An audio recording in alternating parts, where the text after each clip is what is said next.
Hello বন্ধুরা, আজকের এই ভিডিওতে শর্ট ভিডিওর একজন অন্যতম ভাইরাল গার্ল বিউটি খান সম্পর্কে কিছু তথ্য জানার চেষ্টা করব। আর যারা টুকিটাকি শর্ট ভিডিও দেখে থাকেন তারা অবশ্যই অনুষ্কা নিশা এবং রিতাকে চিনে থাকলে এই মিষ্টি চেহারা ট্যালেন্টেড গার্ল বিউটি খানকে অবশ্যই চেনার কথা। তো বন্ধুরা, বিউটি খানের ভিডিওতে কোনো রোমান্স থাকে না, মানে তিনি ড্যান্সিং ভিডিও তৈরি করে থাকেন আর তার ভিডিওগুলিতে এক অন্য রকমের ভালো লাগা কাজ করে। তবে প্রথমের দিকে বিউটি খানের কাছে কোনো ভালো মোবাইল কিংবা ক্যামেরা ছিল না, অন্যের মোবাইল দিয়ে ভিডিও বানিয়ে বিভিন্ন জায়গায় আপলোড করত। তো বন্ধুরা, কথা না বাড়িয়ে দেখে নেওয়া যাক বিউটি খান কিভাবে একজন সাধারণ ঘরের মেয়ে হয়ে কোটি কোটি মানুষের মনে জায়গা করে নিয়েছে। আর হ্যাঁ, চ্যানেলে নতুন হয়ে থাকলে চ্যানেলটি সাবস্ক্রাইব করে পাশে থাকবেন, আর সাবস্ক্রাইব করে থাকলে অসংখ্য ধন্যবাদ। তো বন্ধুরা, যাকে আমরা বিউটি খান নামে জানি বা চিনি তার আসল নাম কিন্তু বিউটি খান না, মানে তার আসল নাম মাহমুদা খাতুন। তবে তাকে আবার কেউ কেউ ডলি বলেও ডাকে। তবে তার ডাক নাম বিউটি খান হওয়ার পিছনে তার মায়ের অবদান রয়েছে। মানে ছোট 4 ভাই বোনদের মধ্যে বিউটি খান সব থেকে ছোট হওয়ায় তার মা ভালোবেসে তার নাম রাখে বিউটি। তবে বিউটি খানের নাম খাতায় পত্রে মাহমুদা খাতুন থাকলেও বিউটি খানের মায়ের দেওয়া নামটাই বেশি জনপ্রিয়তা পায়। মানে সবাই তাকে বিউটি খান বলে ডাকতো বা এখনো ডাকেই। আর যেই কারণে বিউটি খান তার মায়ের দেওয়া নামটাই সোশ্যাল মিডিয়ায় ব্যবহার করে থাকেন। বিউটি খান জন্মগ্রহণ করেন 2001 সালে ভারতের পশ্চিমবঙ্গের একটি গ্রামে। আর সেই হিসেবে তার বর্তমান বয়স 20 বছর। বিউটি খান উচ্চতায় 5 ফুট 2 ইঞ্চি এবং ওজনে তিনি 49 কেজি। আর ধর্মের দিক থেকে বিউটি খান একজন মুসলিম ধর্ম অবলম্বনকারী। আর বিউটি খান জন্মাবার 7 মাস পর থেকেই বাবার আদর থেকে বঞ্চিত হয়ে যান। মানে বিউটি খানের বয়স যখন 7 মাস তখনই তার বাবা মারা যায়, যেই কারণে বিউটি খানের মা শ্বশুর বাড়ি ছেড়ে বাপের বাড়ি চলে আসে।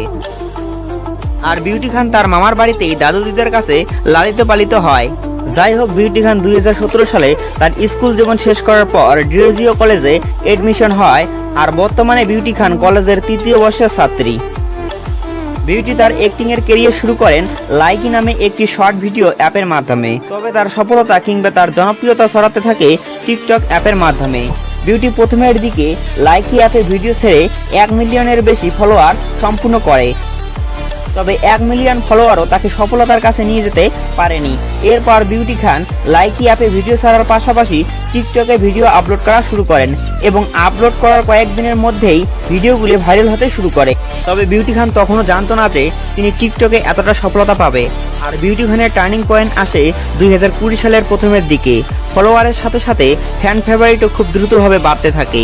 টিকটকে ফলোয়ার এতটাই বাড়তে থাকে যে কয়েক মাসে 10 মিলিয়ন ফলোয়ার অতিক্রম করে ফেলে। তবে বিউটি খানের ফলোয়ার আরো বেশি করে বাড়তে শুরু করে যখন বিউটি খানের ভিডিও নিয়ে ছোট থেকে বড় বড় টিকটকাররা ডুয়েট ভিডিও তৈরি করে।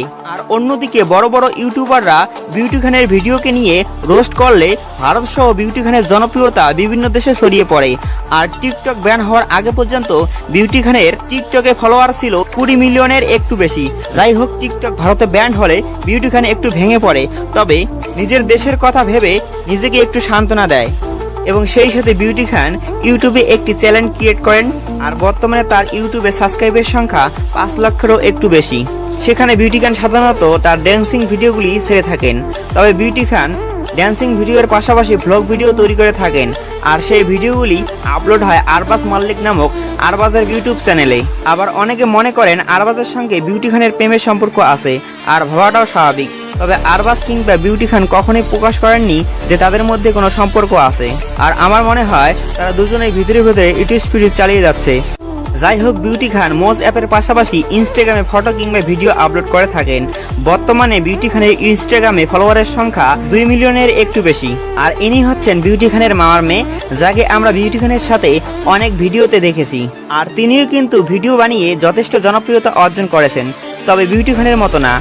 তো বন্ধুরা, বিউটি খান যখন প্রথম ভিডিও আপলোড করত তখন তার কাছে কোনো ভালো মোবাইল কিংবা কোনো ভালো ক্যামেরা ছিল না।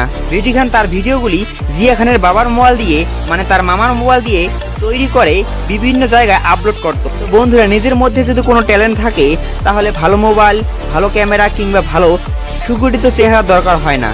ট্যালেন্ট আর কঠোর পরিশ্রম একদিন না একদিন ঠিক সঠিক জায়গায় নিয়ে যায়। তো বন্ধুরা, এই ছিল বিউটি খান সম্পর্কে সামান্য কিছু তথ্য। ভালো থাকবেন, সুস্থ থাকবেন, দেখা হচ্ছে পরের ভিডিওতে।